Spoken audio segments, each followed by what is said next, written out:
l'acqua si riempie di schiuma, il cielo di fumi, la chimica lebbra distrugge la vita nei fiumi, uccelli che volano a stento, malati di morte.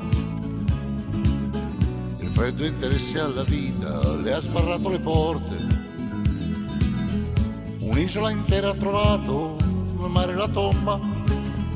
Il falso progresso ha voluto provare la bomba. Poi pioggia che toglie la sete alla terra che è viva, invece le porta alla morte perché è radioattiva.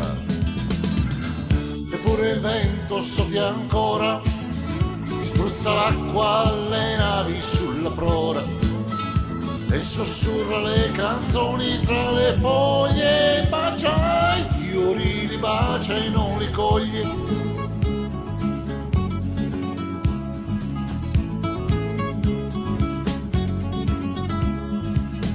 E un giorno il denaro ha scoperto la guerra mondiale, ha dato un suo putrido segno all'istinto bestiale, ha ucciso, bruciato, distrutto in un triste rosario.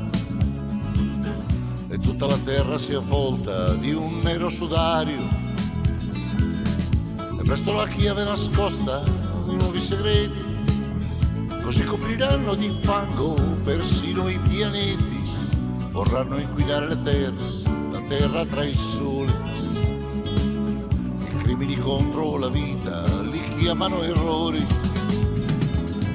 Eppure il vento soffia ancora, spruzza l'acqua alle navi sulla prora e sussurra le canzoni tra le foglie, bacia i fiori, li bacia e non li coglie.